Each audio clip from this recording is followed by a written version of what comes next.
So thanks again for the invitation to be here. I'm always happy to talk about the archive of Schwules Museum. I'm using the word Schwules here because the translation of Schwul into gay is, in my mind, precarious because, of course, you know, in a strict sense, that's true. Schwul refers to gay and as gay and gay man.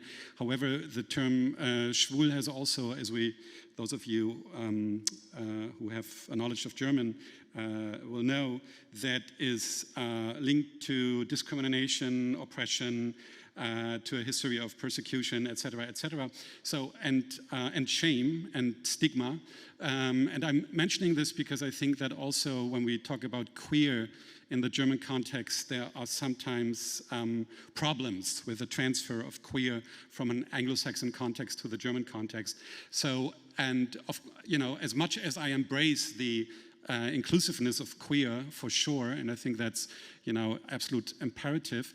At the same time, on the way, the stigma tends to get lost. Queer becomes a very, in the German context, also almost, you know, a flexible category to the extent that sometimes it also turns into an empty category.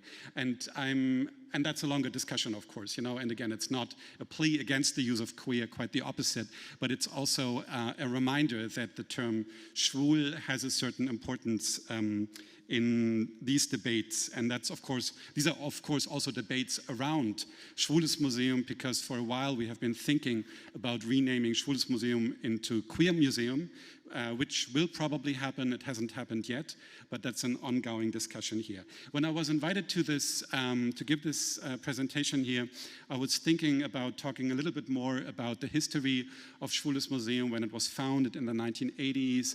I mentioned that previously on the other panel, in a more separatist atmosphere of gay and lesbian politics. Therefore, it was not a gay and lesbian museum or archive.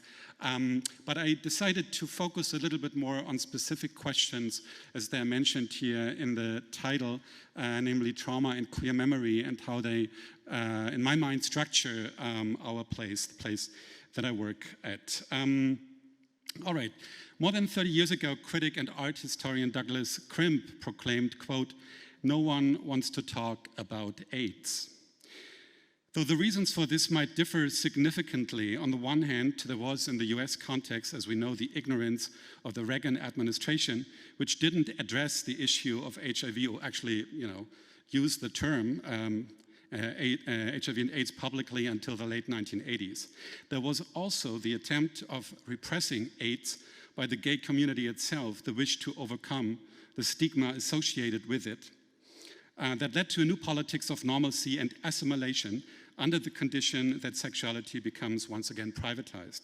AIDS brought us gay marriage. That's a long road, but I think it's fair to say that. But there was, in the first place, of course, the difficulty, if not impossibility, to face and live with a loss of an unimaginable scale. Here is what Douglas Crimp has to say about the reality of HIV/AIDS 30 years ago, and I'm quoting this at length. Here's the slide. I'm quoting this at length because I think by turning AIDS into discourse and making it part of our history and archives, this experience constantly is at the risk of getting lost in our, at least in this regard, happier times for those with access to medical treatment as prevention and PrEP. This is what Douglas Crimp wrote in 1989. Most people dying of AIDS are very young, and those of us coping with these deaths ourselves are also young, have confronted great loss entirely unprepared. The numbers of deaths are unthinkable. Lovers, friends, acquaintances, and community members have fallen ill and died. Many have lost upwards of 100 people. Apart from the death, we contend with the gruesome illness itself, acting as caretakers, often very extended periods, making innumerable hospital visits, providing emotional support, negotiating our wholly inadequate and inhumane healthcare and social welfare system, keeping abreast of experimental treatment therapies. Some of us have learned as much or more than most doctors about the complex medicine of AIDS. Added to the caretaking and loss of others is often the need to monitor and make treatment decisions about our own HIV illness. or face anxiety about our own health status, end of quote. Through AIDS, I understood what the word trauma means, not because I'm sharing Douglas Crimp's experience. As a gay man, I encountered AIDS in a very different context. More than 20 years younger than Crimp and growing up in West Germany, with its significantly different public health system in comparison to the United States, and almost from the start with a much more liberal political answer to the crisis. I was not as close as Crimp and also some of my friends and colleagues in Germany, many of them living in West Berlin at that time, to the devastating impact that AIDS had on queer communities. Though I came out as a gay man in the mid-1980s, my experience of AIDS in Hamburg remained, for personal, social, and political reasons, somewhat indirect and distant. Even in the midst of the pandemic in the West, many gay men of my generation already thought of AIDS as only affecting older gay men, a different generation of gay men. AIDS, in that logic, always affects the other, which of course wasn't true at all. But AIDS didn't enter my consciousness in a way that Crimp is describing. Then again, one could argue that this is exactly the way in which trauma operates. There's something threatening, you rather not touch it. When you do it, you get lost and confused. In a way, that has been my relationship to HIV and AIDS over the past 35 years, an uncanny reminder of a time and an experience, as spelled out by Crimp, that we are happy to have left behind, yet also a specter that doesn't stop to come back. For those with access to medical treatment, HIV has turned from a mostly deadly disease into a chronic illness that is manageable very well. And consequently, as we by now already know for a while, people with HIV have the same life expectancy than those living without the virus. The presence of AIDS and HIV still makes itself felt, though, in the psychic and social realities, for example, of gay men, our relationships, our biographies, our careers, and our sexualities. No one wants to talk about AIDS. That is true both for those who got the virus and those who didn't. And it is still true in 2021, though by now we have also entered a new phase of historicizing HIV and AIDS, as for example the French movie 120 Beats Per Minute or the British TV show It's a Sin from 2021 document.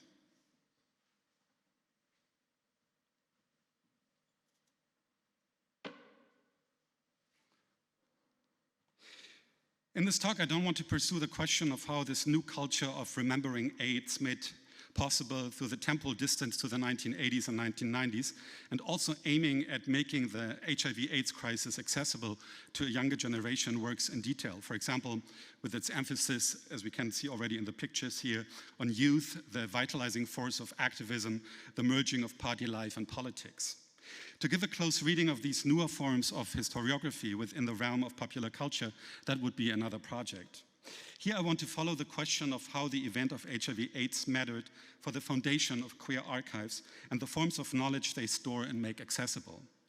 Trauma, as Casey Carruth and others have pointed out, can be unspeakable and unrepresentable, and because it is marked by forgetting and dissociation, it often seems to have left behind no record at all, as Anne Svetkovic has reminded us in her Archive of Feelings.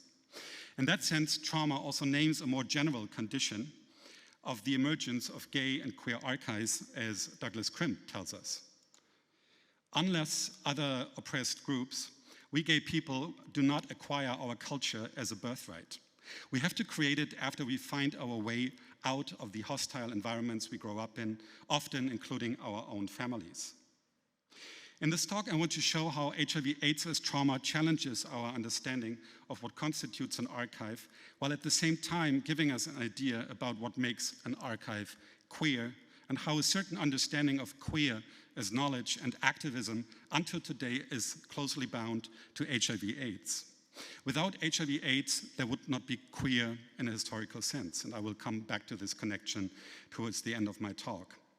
HIV/AIDS as trauma poses problems of representation, remembrance, and historiography. Yet, trauma is also embedded and encoded in material artifacts and narratives. And this is the second quote you see on the slide. In 1993, ACT UP New York stated, "We've turned the lives of our missing friends and lovers into pieces of a quilt, and our anger and activism into red ribbons." Douglas Crimp discusses these gestures and processes of transformation, how the experience of loss led to political activism and its symbols, famously along the lines of Freud's distinction between mourning and melancholia. While there are material traces of the AIDS crisis, the question of whether they represent the presumably successful work of mourning, or rather the unfinished business of melancholia, remains attached to these objects and documents. To follow these questions about the status of the object and the forms of knowledge and history it can generate, I want to think about archival objects in relation to what Roland Barthes named punctum and Gilles Deleuze affect. In a broader sense, this perspective entered the discussion about archives through the emergence of affect studies. To come closer to an understanding of how the history of HIV/AIDS and the material traces of it in archives still matters today to our understanding of queer and the ethical imperatives that go with it, both in terms of knowledge production and activism, I want to talk a little bit about the collection of Schwules Museum in Berlin and some of its objects in particular.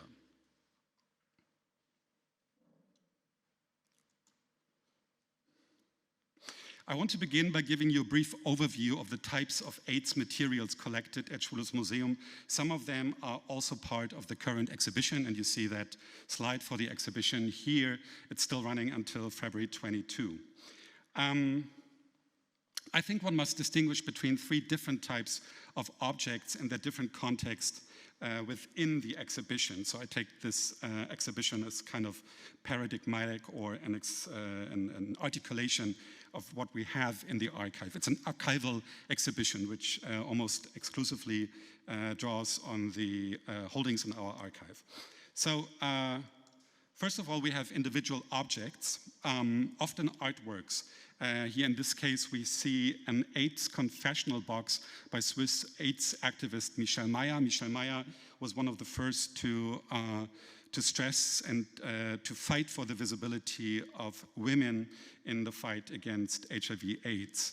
So these are like singular objects that we collected or that were donated to us. Secondly, we have collections of individuals. For example, here the collection of photographs by and of Jürgen Baldiger, and I'm going to come back to Jürgen Baldiger in a second. So these are larger bequests with, in this case, for example, 5,000 negatives.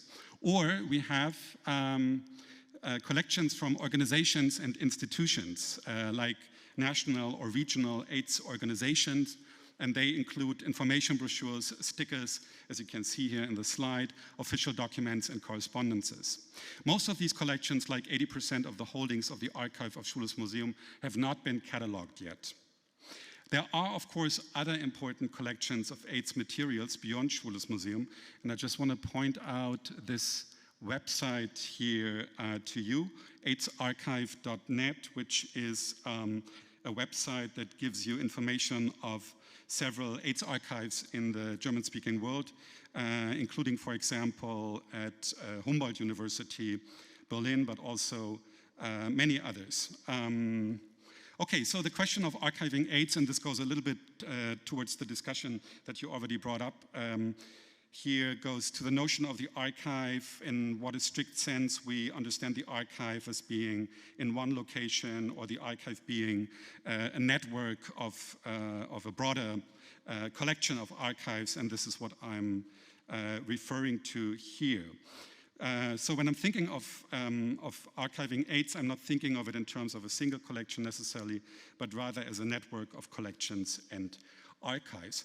With respect to the collection of Schwules Museum, however, two perspectives to approach and represent AIDS emerge here. And this is a bit of a repetition of what I've already pointed out, but I want to go a little bit more in depth here with that idea. So on the one hand, we have art, and I think AIDS art is a really important column of this kind of history and memorizing it.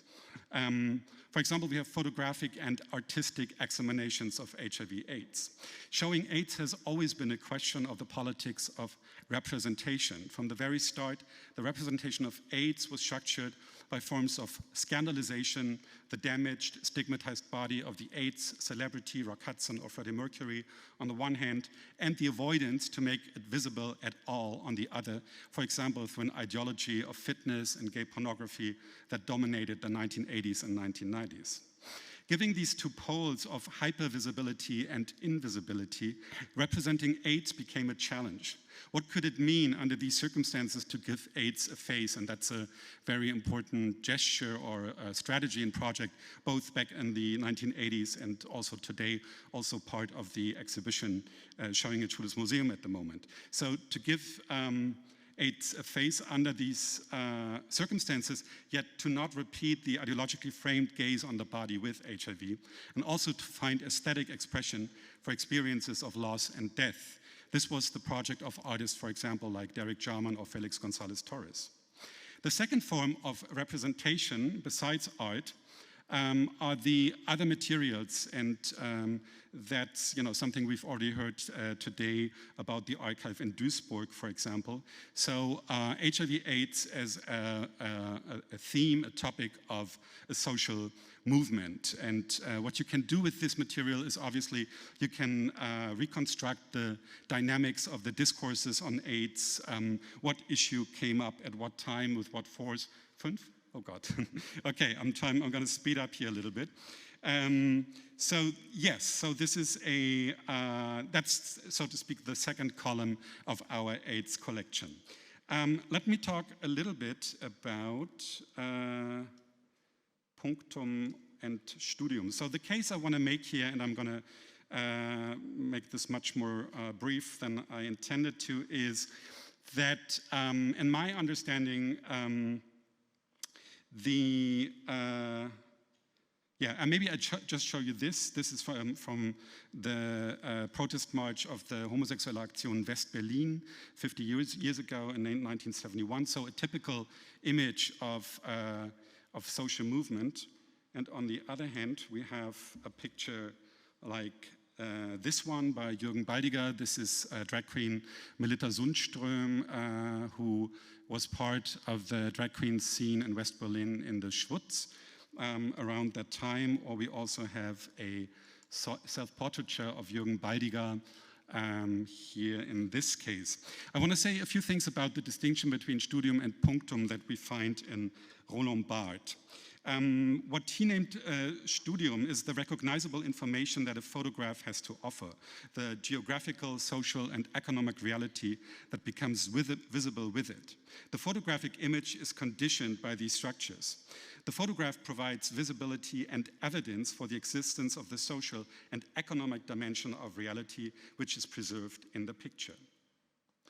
If Studium is that dimension of the photographic image in which social, economic, and historical knowledge is stored, Punctum names a feature of the photograph that not only touches us, i.e. reaches us through proximity, overcoming the distance of looking, but hits us, as Barthes writes, like an arrow. It reaches us physically.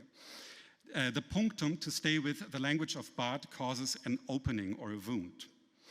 The studium becomes readable, for example, in Rüdiger Trautsch's photograph of the gay scenes in Berlin and Hamburg in the 1970s and 80s. So we can see a specific socio-cultural context here.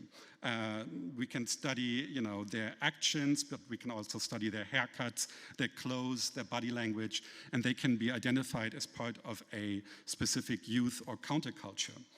With Jürgen Baldiger's pictures of the Schwutz scene, we can say maybe something similar, but I want to also, so a certain portrayal of their drag culture around that time, but I want to make a different case here about Jürgen Baldiger.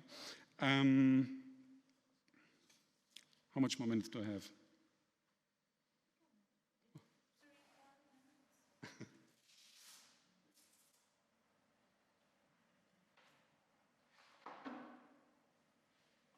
Okay, so I want to make a case how you have to approach certain images, certain photographs, not just from the perspective of the studium as that kind of storage of knowledge of a social movement, but from the perspective of the punctum, from the perspective of how these photographs reach us, how they hit us, how they maybe leave a wound.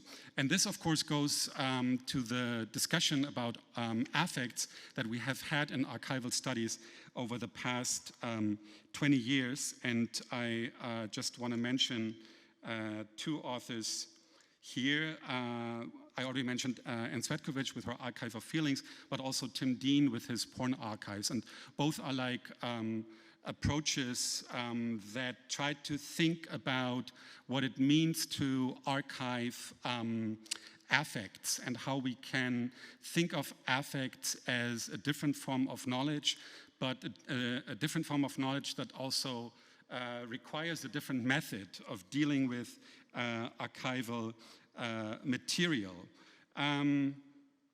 As Dean explains in the context of pornography, the digital storage of knowledge and its accessibility through the internet plays a major role here. The archival turn within culture studies must be understood within the context of media history.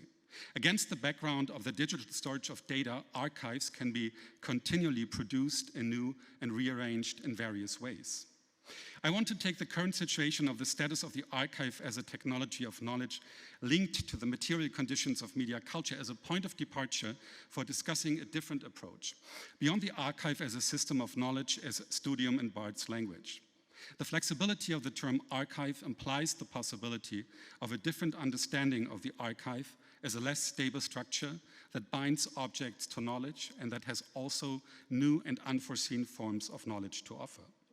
With Barth, we could raise the question, what would it mean to create an archive that is based on the notion of punctum, a feature of the photograph that not only touches us, but hits us like an arrow, as opposed to the notion of studium.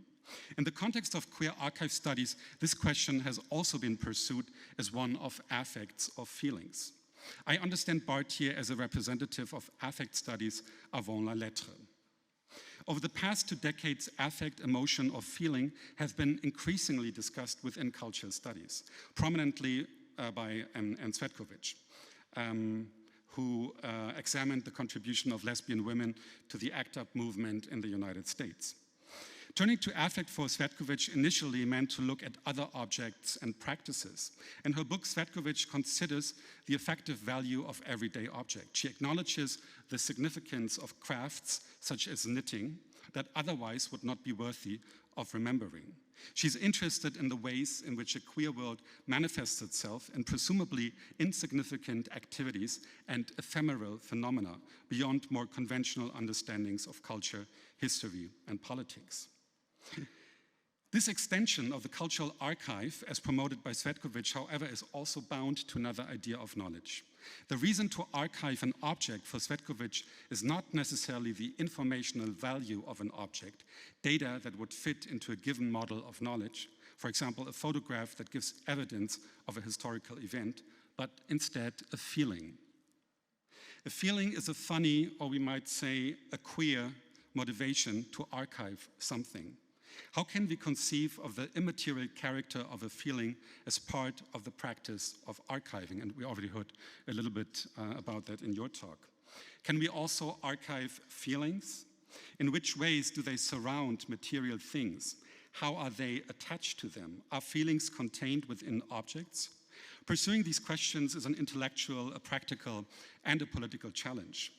While I could further develop Cvetkovic's effective approach by looking at material objects like AIDS quilts, for example, that are closer to her examples, I want to continue focusing on the medium of photography here.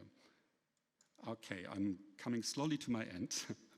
And this is a picture of David Wojnarowicz, another important AIDS artist in the US context that I'm bringing up here that is not in our collection but was shown 2 years ago at a show on Wojnarowicz at Kunstwerke in Berlin. This is actually the image for the poster of Rosa von Braunheim's 1989 documentary on ACT UP, Schweigen gleich Tod. I'm using this picture because what I think we can learn from it, next to its function of documenting a specific social and political reality in the history of the United States at the peak moment of the AIDS crisis in the Western world, i.e. Barth's studium, is a way of how it can still hit us, I think.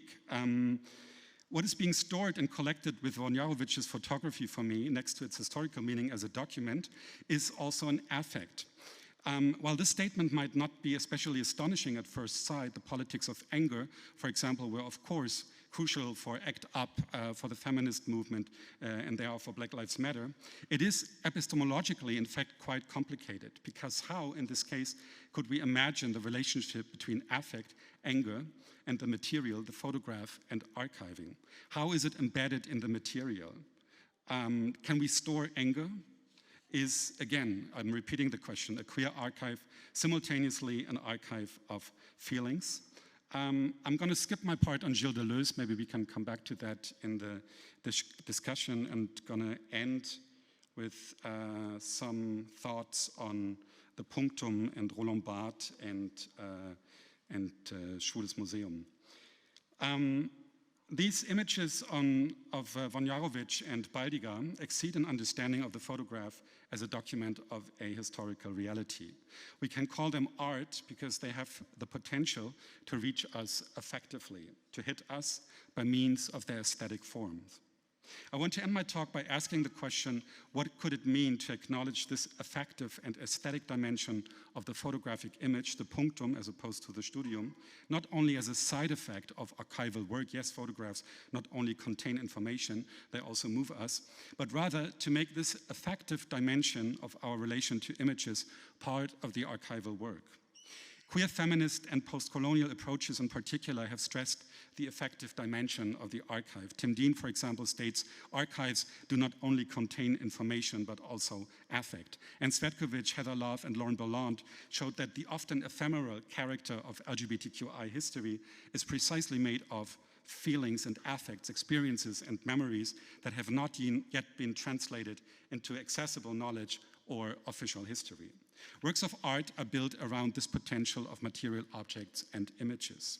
If the concept of queer should matter for the archive, it must take into account, beyond the responsibility of a queer history, affect, which is not independent of the material dimension of the archive, but at the same time transcends them.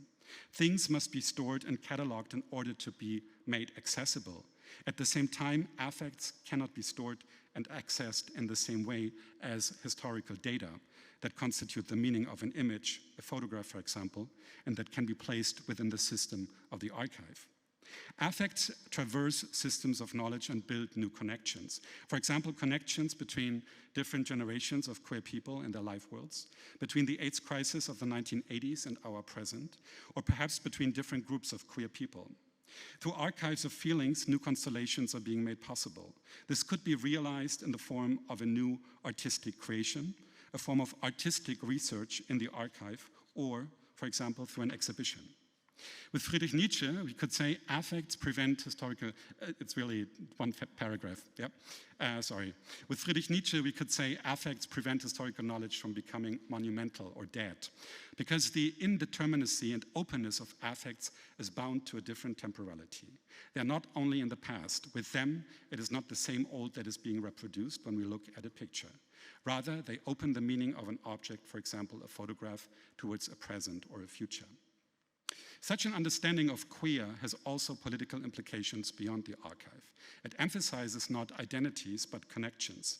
It imagines a queer multitude as dynamic organism that is in the process of responding to the past in always new and challenging ways.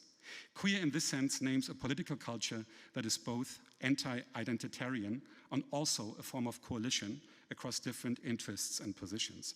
Such a culture of queer would represent the true legacy of HIV and AIDS. Thank you.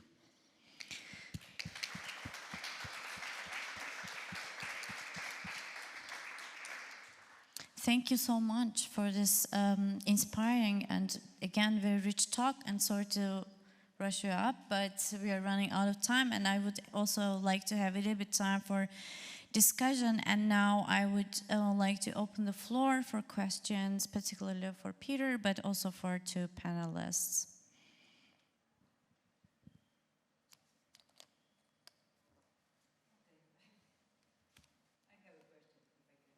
Yeah, there is another person behind you. If she can go first. Yes, thank you. Okay, thank you both for your wonderful lectures. They were really inspiring. And I wanted to ask Peter in particular about what archives can and maybe should do for, I guess, the modern LGBT community, because what I notice is that a lot of the history on HIV/AIDS is not really discussed when it comes to discourse on pride. You know, I feel like this is something that probably because of the trauma you talked about is something that gets pushed away. So a lot of younger generations are still not really familiar with a lot of the history about that. So what are your thoughts on it? And is there something that archives do in particular to counter that and to educate the younger generations? Yeah, thank you very much. Yeah, I mean, you're hitting a point here, of course.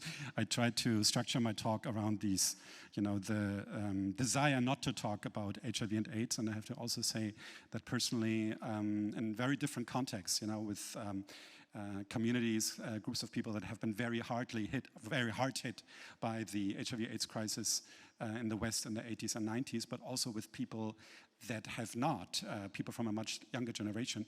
And, as I said in the beginning of my talk, they have very different, but, still in both cases, the reason not to talk about it. So let's just call it a form of resistance. There's a form of resistance for different motives. I wonder, though, I haven't really talked much about this. I wonder whether this is changing. I mean, the fact that we have these, BBC production of It's a Sin and 120 beats per minute. So we have larger film releases that talk about the HIV/AIDS history of the 1980s is a sign that at least, say, also businesses, the film market is testing how much this can be turned into a mainstream form of representation. I think it's still an open question whether and how that works. In terms of what the museum or the archive can do, I mean, sure, we can say, we can set topics, so we can make decisions about what we want to show in our exhibition rooms. We're showing this exhibition on HIV/AIDS. It's also maybe an interesting detail that for our exhibitions, we're mostly depending on outside funding, Projektförderung. The AIDS project was not funded publicly, so we didn't get any money of it. The AIDS exhibition that is presented at the moment is exclusively based on the work of volunteers. So, even at the museum, it's a question of what project gets funded at this time or not. Of course, we also have, say, an educational mission. So we are, giving tours, we're giving workshops. We invite students and also high school students to our space. And in these contexts, for sure, HIV/AIDS is a given topic, yeah. Thank you. Thank you. Yeah, sure. There's a question. And then there. And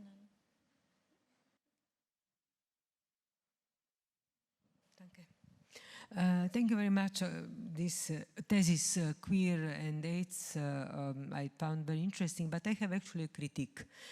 I was thinking about because you relate a lot of on theory, and this is fantastic, but I think reading, for example, Ariel Azoulay, that is talking about the social contract of photography. It's one, I think, of the breaking books about how to read photography from the 2000, let's say, one on. And she's saying, Bart, it's actually, fuck off, Bart. Why? Because if we think of Derek Jarman film, Blue, that we know by heart, there you don't have a punctum. You have everything just a studium. And I think it was a revolutionary act Also, the last image that you showed to us, you have the red nose. This could be punctum in a Barth, but you have everything else, the whole scenery. And I think it's wrong thesis, simply. Going back to Ariel Azoulay and her fantastic analysis of Israel and the question of the archive. In that book that I think came out 2009 or something like this. So it's called The Social Contract of the Photographer. Well, thank you for that reference. I don't think that Barth is wrong, but and one can do, different things with it.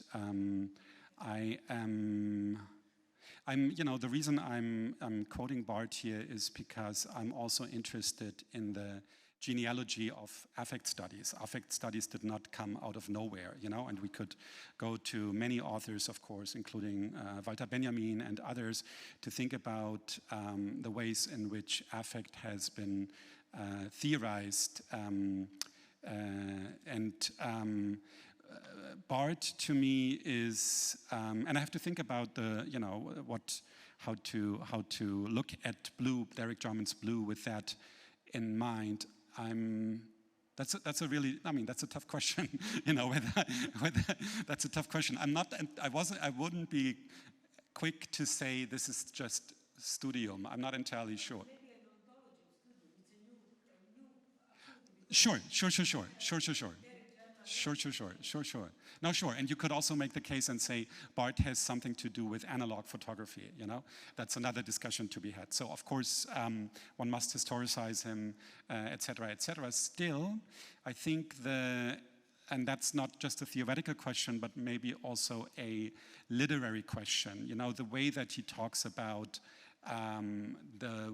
how a photograph hits you, how it reaches you, how he is, this is something that Susanna Parsonon has talked about a lot lately with respect to digital pornography, how the language, the metaphorical language of grab and touch, how that is something that helps us to find a language to talk about the impact of photography. Just to give you one example, this is one of the reasons for me why Barth is still an interesting author.